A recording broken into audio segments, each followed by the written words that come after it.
اکثر اپنے لوگوں سے ہوئی جو میر پور کمیونٹی سے تعلق رکھتے تھے. تو عورتیں جب وہاں پہ آتی تھیں بھائی, تو ان کے ساتھ اتنے چھوٹے چھوٹے بچے ہوتے تھے جو انٹرپریٹیشن کرتے تھے, اور اس سے میرا دل اس قدر دکھا کہ مجھے بعض اوقات تو میں رونے لگ جاتی تھی کہ ہماری یہ حالت ہے کہ یہ بچوں کو ساتھ لے کے آتی ہیں. تو میں نے اپنی خدمت پیش کی کہ میں آپ لوگوں کے لیے انٹرپریٹیشن کروں گی, جب بھی کسی کی اپائنٹمنٹ آئے گی تو میں آپ پہنچ جاؤں گی. اور یہ سلسلہ میرا جو والنٹیئر کام کا ہے نا, وہ وہاں سے 1971 سے شروع ہوا. اور پھر یہ بڑھتا بڑھتا یہ ہے کہ والنٹیئر ٹیچنگ آف انگلش تھی ایک ایسوسیشن, ان کے ساتھ میں نے کام کرنا شروع کر دیا ایز اے والنٹیئر. اور اس زمانے میں کونسل کی طرف سے ایک بس پرووائڈ کی جاتی تھی جہاں پہ کیچمنٹ ایریا ہے, جہاں کے پاکستانی اور ایتھنک مائنورٹی کے لوگ ہیں, وہاں بس کھڑی ہوتی تھی, نیچے کی منزل پہ کریش ہوتا تھا اور اوپر ہم لوگ بیٹھ کے انگلش پڑھاتے تھے. ایک میں تھی اور ایک میرے ساتھ ایک اور انگلش عورت تھی, میرلین. تو وہاں سے پھر اس طرح کرتے کرتے میری آپ نے اپنی جو ہائر ایجوکیشن ہے وہ کہاں تک کی, کیسے؟ میں نے آپ کو بتایا کہ میں نے M Ed master in education یہاں پہ نہیں پاکستان میں کی, یہاں پہ آپ نے کچھ یہاں پہ آ کے میں نے 1989 میں نے پولی ٹیکنک ہڈرسفیلڈ سے پھر ڈپلوما لیا ایجوکیشن میں, فردر اینڈ ہائر ایجوکیشن. جی اچھا, تو آپ بتا رہی تھی کہ آپ کو والنٹیئر, ہاں جی, والنٹیئر ٹیچر انگلش. تو وہ پھر اس قدر یہ بات بڑی آ گئی کہ وہ میں اس ایسوسیشن کے ساتھ اٹیچ ہو گئی, اور ان کے ان کے نیٹ ورک کے ساتھ ہی ملتے ملتے میری ملاقات ایجوکیشن ڈپارٹمنٹ کے چیف ایگزیکٹو سے ہوئی. وہ ایک عید پارٹی پہ وہ مجھ سے بات کر رہے تھے, تو وہ کہنے لگے کہ why not you do the job. I said if you can offer me the job I will be welcome it. تو اس طرح آپ یہ سمجھیں کہ میں جاب کی فیلڈ میں آئی. سو آپ ٹیچنگ کی فیلڈ میں اس طرح پہنچی؟ ٹیچنگ کی فیلڈ میں اس طرح پہنچی. اور پھر یہ ہے کہ ٹیچنگ کے لیے اس نے مجھے یہ کہا کہ ٹیچنگ فی الحال ہم اسکول میں اور کالج میں اس طرح نہیں دے سکتے, پہلے آپ اپنی عورتوں کو اکٹھا کریں. تو پھر وہ ان عورتوں کو اس وقت نکالنا جو تھا وہ تو بہت ہی مشکل تھا, بہت مشکل کام تھا. عورتیں تو شاید آ بھی جاتی, لیکن ہمارے معاشرے کا یہ دستور ہے کہ یہ آدمیوں کی دنیا ہے, آدمیوں کی دنیا. کچھ تو بدلتی ہوئی دنیا ہے ابھی, اب تو بدل رہی ہے, لیکن وہ تو اس زمانے میں وہ بغیر اجازت کے بیچاری دروازہ نہیں کھول سکتی تھی کہ کوئی اندر آ جائے.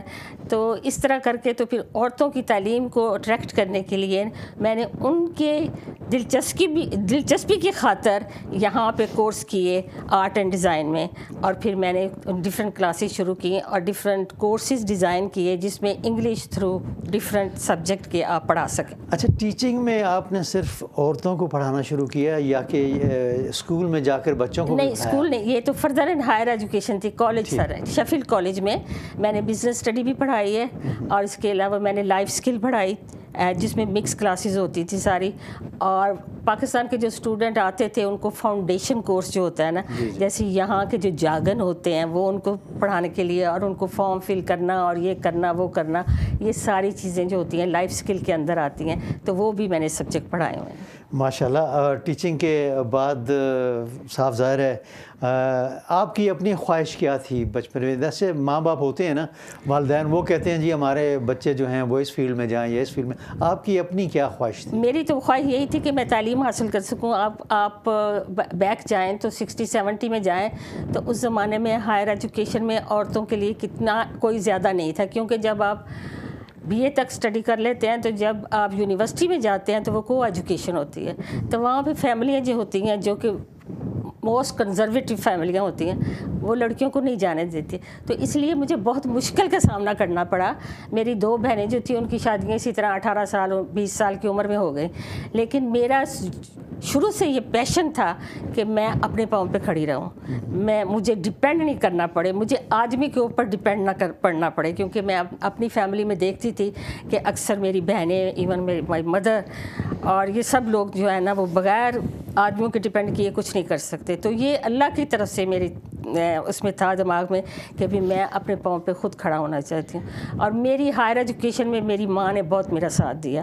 فیملی کی خواہش کے اگینسٹ جا کے انہوں نے بہت سے لوگوں سے، اپنے بھائی بہنوں سے لڑی اور سب لوگوں سے، ورنہ وہ کہتے تھے کہ آپ بیٹی کو پڑھا کر کیا کریں گے، بیٹی کو ڈگریاں دلوا کے کیا دروازے پہ تختی لگائیں گے اس کی، اور یا پھر یہ ہے کہ آپ نے بیٹے کو باہر بھیج دیا ہے، اب بیٹی کو بھی تعلیم دلوا رہی ہیں، تو یہ نہ ہو کہ بھائی کے رنگ میں وہ بھی رنگی جائے، وہ بھی ادھر اسی طرح لائف سٹائل اپنا بنا لے.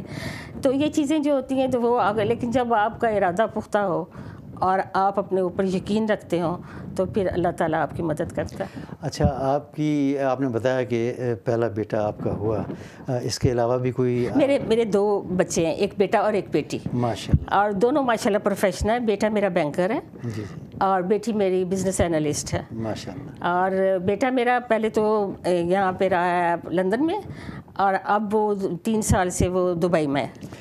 اچھا، یہ جب آپ ٹیچنگ اور یہ والنٹیئر ورک جو آپ نے شروع کیا تو آپ کے بچے جب چھوٹے تھے تو how did you get the time out? آپ یہ اس ٹائم مینجمنٹ.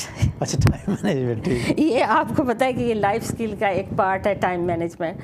تو ٹائم مینجمنٹ یہ ہے کہ آپ اپنے ہر چیز جب تک آپ قربانی نہ دے دیں آپ کو حاصل نہیں ہو سکتی. قربانی کے بغیر کوئی چیز حاصل نہیں ہو سکتی. جب آپ کو پیشن ہے کہ آپ نے کچھ کرنا ہے تو پھر یہ ہے کہ اس کے لیے آپ کو تیار ہونا پڑتا ہے. تو میں اپنے آپ کو ویکینڈ میں تیار کرتی تھی، اور پھر میں نے یہ جاب جو ہے نا فل ٹائم نہیں کی، میں نے ہمیشہ پارٹ ٹائم جاب کی اور اس کے ساتھ ساتھ والنٹیئر کام جو یہ سلسلہ شروع تھا اس کو شروع کیا ہے. اچھا، کمیونٹی میں آپ نے بہت کام کیا ہے، خاص طور پر عورتوں کے ساتھ کام کیا، کچھ اس کے بارے میں بتائیں گی آپ؟ جیسے کہ ہمارا پاکستان مسلم سینٹر ہے، اس کے ساتھ بھی آپ اٹیچ رہی ہیں، اور بھی آرگنائزیشن ہے جن کے ساتھ آپ کام کرتی رہی ہیں، کچھ اس کے بارے میں بتائیں گی؟ ہاں بالکل بتاؤں گی آپ کو کہ اس کے جب عورتوں میں آپ یہاں کے آ کے میں نے دیکھا کہ کمیونٹی کی نیڈ کیا ہے، تو میں نے سوچا کہ یہ 16 سال کی بچی جب جی ایس سی کر لیتی ہے تو اس کو بعد اس کو گھر بٹھا دیا جاتا ہے، یا تو وہ پاکستان لے جا کے اس کی شادی کر دیتے تھے، یا پھر یہ ہے کہ اس کو آگے اے لیول وغیرہ یونیورسٹی میں جانے کی اجازت نہیں ہوتی تھی. تو اس وقت یہاں پہ شیفیلڈ کونسل جو تھی وہ بہت سمپیتھیٹک تھی کہ عورتوں کی تعلیم کو فروغ دیا جائے. تو اس زمانے میں انہوں نے ایک پیکج نکالا ڈفرینٹ پروجیکٹ کے لیے. تو یہاں پہ AWA ایشین وومن ایسوسیشن تھی اور اس کی میں چیئر پرسن تھی. تو اس پورٹ میں نے بھی حصہ ڈالا اور AWA آدمیوں نے بھی حصہ ڈالا، جو آدمیوں کی آرگنائزیشن تھی انہوں نے ایشین ویلفیئر ایسوسیشن. اور یہ جو ہے نا تو وہ کہتے تھے کہ وہ عورتیں جو صرف گھر کو سنبھالتی ہیں وہ یہ کس طرح مینیج کریں گی اس پروجیکٹ کو، اس کو فائنانس کو کیسے دیکھیں گی. بہت کچھ مطلب یہ ہوا، لیکن یہ ہے کہ 1 سال تک کورٹ کے ذریعے فائٹ ہوتی رہی ہماری، لیکن کونسلر جو تھے وہ بہت سمپیتھیٹک تھے and I was determined to do it. اور اینڈ آف دا ڈے ہمیں 50,000 ان 1987 مجھے اس پروجیکٹ کے لیے ملا. اور میرے ساتھ 2 انڈین عورتیں تھیں اور 1 انگلش تھی اور 1 میں تھی. 4 لوگوں نے ہم نے مل کے اس پروجیکٹ کو چلایا 1.5 سال تک، 2 سال تقریباً 2 سال تک. اور اس کے لیے اورنج اسٹریٹ میں ایک بلڈنگ کی، اس کا نام تھا بانو محل. اور اس میں نے اپنی عورتوں کی ضرورت کے مطابق سبجیکٹ جو تھے نا، جیسے سلائی کڑھائی کھانا، اس کے علاوہ کمپیوٹر انٹرویو اسکل، اور اس کے علاوہ assertiveness, that is my passion to make the woman assertive. یہ میری خواہش تھی اور اب بھی میں چاہتی ہوں کہ عورتیں اٹھیں، جاگیں اور اپنے حق کے لیے آواز اٹھائیں، اپنے پاؤں پر کھڑی ہوں اور اپنے حق کے لیے آواز اٹھائیں. اچھا، جو کاؤنسلر تھے جو سمپتھی رکھتے تھے اس چیز میں کہ جی ہماری جو عورتیں ہیں ان کو ایجوکیشن ملے، کیا وہ اپنی کمیونٹی سے تعلق رکھتے تھے؟ نہیں، انگلش جان برٹن تھی اس وقت زمانے میں تو وہ تھی، اور پھر اس کے بعد نہیں اپنی نہیں. کاؤنسلر اس وقت اپنے کاؤنسلر بہت کم ہوتے تھے بھائی، اس وقت بہت کم کاؤنسلر تھے اپنے، اتنے زیادہ کاؤنسلر نہیں تھے، سب انگلش کاؤنسلر تھے. لیکن جب وہ ہماری بیک گراؤنڈ سنتے ہیں اور وہ جاننا چاہتے ہیں کہ یہاں کی کمیونٹی جو ہے ان کے لیے ہم کیا کرنا چاہتے ہیں کہ وہ آگے بڑھیں، تو اس لحاظ سے ان لوگوں کو آپ دیکھیں کہ ہم لوگ اس ملک میں رہتے ہیں تو میں تو ہمیشہ یہ کہتی ہوں کہ ان کی جو اچھائیاں ہیں ان کو اپنا لیں اور اپنی برائیوں کو چھوڑتے جائیں تو آپ سکسیس کی کامیابی کی سڑک پر چل پڑیں گے. اچھا، آپ یہ بتائیں جب آپ نے اس فیلڈ میں کام شروع کیا تو اس وقت سے اب جو حالات ہیں کیا وہ تھوڑا فرق ہے؟ عورتوں کو کچھ تھوڑی آزادی ہمارے کلچر میں مل رہی ہے یہاں پہ؟ بہت آزادی ہے. اب آپ دیکھیں کہ لاسٹ ویک آپ نے بھی دیکھا ہوگا کہ کتنی لڑکیاں کاؤنسلر بن گئی ہیں ہماری. بالکل. اچھا ایک اور بات بھی میں آپ سے پوچھنا چاہ رہا ہوں، وہ یہ کہ آپ کو MBE جو ہے وہ ملا ہوا ہے. جی جی. وہ کس سلسلے میں ملا ہے؟ کمیونٹی کی خدمت میں ملا ہے یا کسی نے آپ کو ریکمنڈ کیا ہے؟ وہ کیسے؟ وہ اس کی کڑی بھی اسی طرح، یہ بانو محل جو پروجیکٹ میں نے شروع کیا تھا تو اسی میں سے ایک لڑکی تھی جس کو 16 سال کی عمر میں گھر بٹھا لیا گیا تھا، لیکن میں اس کو لے کے آئی. گھر میں وزٹ کرتی تھی، پیرنٹس سے میں بات کرتی تھی، ان کو یہ کہتی تھی کہ بھی میں بھی بچوں والی ہوں، آپ میرے اوپر بھروسہ کریں، آپ بھیجیں اس کو بچی کو. اور وہ بچی اس پروجیکٹ میں شامل ہوئی اور پھر اسی پروجیکٹ میں اس کو دوسرے سال کوآرڈینیٹر کی جاب بھی ہم نے دی. اور اسی بچی نے میرا نام جو ہے نا وہ اتنے سالوں کے بعد اس نے ڈگری، اس کے بعد اس نے FA کیا، پھر ڈگری کی، اور ڈگری کے بعد اس نے بہت اچھی جاب، اور ابھی وہ بہت اچھی جاب پہ ہے، اور اس کا نام ہے شمسہ لطیف. تو وہ اس کو شروع سے وہ یہی کہتی تھی کہ میں آپ کی پرسنالٹی سے امپریس ہوں اور آپ کو اس کا ریوارڈ ملنا چاہیے. اور پھر یہ ہے کہ اس کے بعد پھر جب PMC کی بنیاد رکھی گئی 1989 میں، اس کی اوپننگ ہوئی 92 میں، تو میرا خیال ہے میں پہلی عورت تھی جو مینجمنٹ کمیٹی میں آئی. اور کیونکہ یہ آرگنائزیشن کے ذریعے لیتے تھے، اور اس میں سے آپ جانیں کہ 29 آدمی تھے اور ایک میں عورت تھی، 30 مینجمنٹ کمیٹی میں تھے. تو ان سے میں نے بہت کچھ سیکھا اور بہت کچھ ان لوگوں نے مجھے ڈس ہارٹڈ بھی کیا، لیکن میں نے گیو اپ. میں وہی پوچھنے لگا تھا کہ آپ کا ایکسپیرینس جو ہے وہ کیسا رہا ہے پاکستان مسلم سینٹر میں؟ بہت آپ کہتے ہیں کہ فائدہ مند بھی ہے کہ میں نے اسی پلیٹ فارم سے پھر اپنی عورتوں کے لیے بہت سا کام کیا. میں نے اپنی عورتوں کا گروپ بنائے، میں نے اپنی عورتوں کے لیے فنکشن، میں نے ان کے لیے کلاسز شروع کی، میں نے ان کے لیے انٹرپرائز شروع کیا، سلائی کی کلاسز کی جہاں پہ وہ کپڑے سی کے، اور سلائی کے اوپر بھی کپڑے سیتی تھی، وہ سی کے وہ اس سے اجرت حاصل کرتی تھی. اور وہ ایک پلیٹ فارم جو مجھے ملا نا، اس کے ذریعے میں، لیکن بہت ہارڈ ٹائم میں نے دیکھا کہ بھئی مینجمنٹ کمیٹی میں جتنے پڑھے لکھے لوگ تھے، اس کے باوجود بھی جو ہم لوگوں کی نیچر ہے کہ وہ ایک دوسرے کو آگے بڑھتا ہوا نہیں دیکھ سکتے، وہ اس کی ٹانگ کھینچنے کی کوشش کرتے ہیں. یہی کچھ ہوتا رہا. اور لیکن وقت گزرتا گیا اور کارواں بڑھتا گیا، اور آگے بڑھ کے تو پھر انٹرپرائز بھی، PMC نے بھی بہت زیادہ ترقی کی. تقریباً 2000 تو وہاں پہ اسٹوڈنٹ تھے جس زمانے میں وہاں پہ تھی. اور میں نے اس سلسلے میں بہت سے کورسز وہاں پہ ڈیزائن کیے، چائلڈ کیئر کا کورسز ڈیزائن کیا، عورتوں کی اس کی کیا نام ہے اسسٹنٹ ٹیچنگ کا، کوکنگ کا، اور انٹرپرائز کس طرح آپ اپنی بزنس سیٹ کر سکتی ہیں اور کس طرح اس سے فائدہ حاصل کر سکتی ہیں، یہ سارے کورسز وہاں پہ رن کیے. اور پھر میں وومن گروپ کی چیئر پرسن تھی. اس کے علاوہ الیکشن وہاں پہ ہوتے تھے تو اس میں بھی میں کھڑی ہوئی. پھر ایک زمانے میں نے ٹریجر کا رول بھی ادا کیا جو کہ بہت مشکل تھا. اور اس میں آپ یقین کریں کہ میرا مقابلہ جو تھا میرے ہسبینڈ کے دوست کے ساتھ تھا، لیکن اور انہوں نے گیو اپ نہیں کیا، کہ وہ کہتے تھے کہ نہیں، فائٹ از فائٹ. میں نے کہا ٹھیک ہے، لیکن اللہ نے میری مدد کی اور میں نے ٹریجر کا رول بھی ادا کیا. اچھا، اتنی ہم نے باتیں کی ہیں، اس میں ایک جو مین رول ہے اس کو ہم نے مینشن نہیں کیا کہ آپ کے جو ہسبینڈ ہیں ان کی آپ کو کہاں تک سپورٹ تھی اس سارے معاملے میں؟ آپ یہ سمجھیں کہ میری بیک پہ میرے ہسبینڈ کی اگر سپورٹ نہ ہوتی تو میں آج یہاں تک نہ پہنچتی، کیونکہ میں جس فیملی سے آئی تھی تو آپ یہ کہہ لیں کہ بگڑے ہوئے بچے جو ہوتے ہیں نا وہ تھی. لیکن کام کرنا مجھے بالکل نہیں آتا تھا، صرف سوائے تعلیم کے. اور میں کسی حد تک نہ کسی چیز میں بھی، مجھے جیسے گھر خانہ داری، کچن میں کھانا پکانا، یہ کرنا وہ کرنا، میں کچھ نہیں جانتی تھی. لیکن میرے ہسبینڈ کی نیچر کی وجہ سے میرا اس ملک میں گزارا ہوا، کیونکہ میری تو ہنڈیاں اکثر جل جاتی تھی، وہ اٹھا کے بن میں پھینک دیتے تھے. وہ کہتے کوئی بات نہیں، آملیٹ میں بناتا ہوں، تم بھی کھاؤ اور میں بھی کھاؤں. اچھا، چلیں ٹھیک ہے. مطلب ہے کہ انہوں نے آپ کو ہر مسئلے میں مجھے سپورٹ کیا.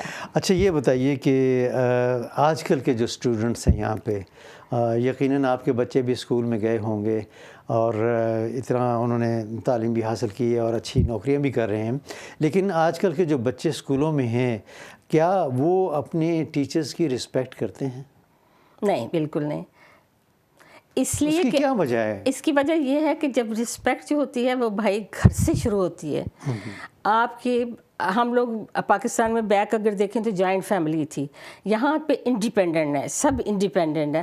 اور سب سے بڑا لفظ جو یہاں پہ استعمال ہوتا ہے، none of your business.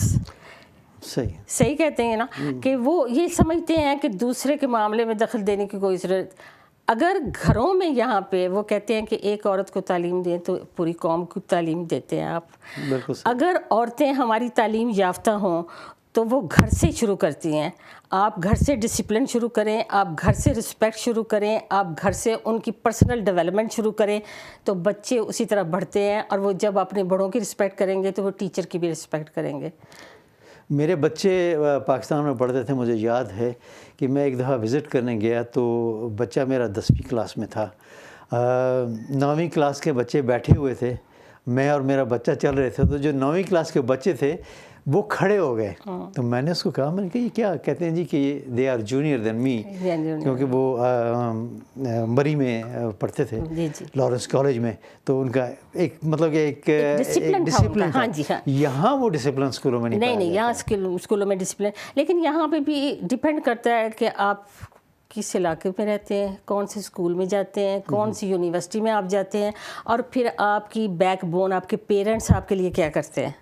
Time دیتے ہیں یا ٹائم دیتے ہیں کہ نہیں. آپ کو, آپ نے جو پڑھ کے آیا, آپ نے پوچھا ہے کہ دیکھیں جب آپ خود تعلیم یافتہ نہیں ہوئیں گے تو بچے سے کیا پوچھیں گے آپ, اور جب وہ بچہ انگلش بولے گا تو آپ وہیں پہ خاموش ہو جائیں گے کیونکہ آپ اس کو رسپانس نہیں دے سکتے دوبارہ. تو یہ سارا جو لب لباب ہے وہ یہ ہے کہ تعلیم کی کمی کی وجہ سے ہماری جو آپ کہہ رہے ہیں کمیونٹی آگے نہیں بڑھی, اور خاص طور پہ عورتوں کی تعلیم کی کمی کی وجہ سے. اور اب چونکہ عورتیں تعلیم یافتہ ہو گئی ہیں, اب بعض لڑکیاں, آپ خود ہی دیکھا ہے کہ کس قدر لوگ پولیٹکس میں آ رہے ہیں, اور باقی لوگ بچے جو ہیں جنہوں نے پڑھنا ہے وہ اب بھی ڈگریاں حاصل کر رہے ہیں, وہ اب بھی کر رہے ہیں, ماسٹر بھی کر رہے ہیں. چلیں لاسٹلی آپ کوئی پیغام دینا چاہیں جو ہماری خواتین ہیں, بچیاں ہیں, ان کے لیے؟ ان کے لیے میں سب سے زیادہ یہی کہوں گی کہ وہ یہ اپنے آپ کو تنہا نہ محسوس کریں. وہ یہ سمجھیں کہ ہماری کمیونٹی یہاں پہ موجود ہے, اور یہاں پہ اچھے لوگ بھی ہیں, جہاں پہ برائیاں ہیں وہاں اچھائیاں بھی ہیں. لوگوں کی اچھائیوں کو پک اپ کریں اور اپنے آپ میں ہمت پیدا کریں, اور اپنے آپ کو سمجھنے کی کوشش کریں. جب وہ اپنے آپ کو سمجھ جائیں گی تو وہ سارے معاشرے کو سمجھ جائیں گی, وہ اپنے بچوں کو سمجھ جائیں گی, وہ اپنے گھر کو سمجھ جائیں گی, اور دوسروں کی اچھائیوں سے. یہاں پہ رہنے والے بہت سے لوگ ایسے ہیں جن میں بہت سی خوبیاں ہیں, خوبیوں کو اپنائیں اور برائیوں کو چھوڑیں. بے شک. بہت بہت شکریہ مصباح حسین آپ کا, اور ہم نے بہت کچھ سیکھا, اور یقین کرتا ہوں کہ جو ہمارے ناظرین ہیں انہوں نے بھی بہت کچھ سیکھا ہوگا. جیسے مصباح کہہ رہی تھی کہ عورتوں کو اپنا جو ایک مقام ہے وہ حاصل کرنا چاہیے, اسٹینڈ اپ ہونا چاہیے, تعلیم حاصل کرنی چاہیے, اپنے بچوں کو جہاں تک ہو تعلیم دینی چاہیے, اور جو ماں ہے وہ درس گاہ ہوتی ہے بچے کی, اور وہیں سے وہ سیکھتا ہے. یہی تھا آج کا سب رنگ. اگلے پروگرام تک اجازت دیجیے گا. اللہ حافظ.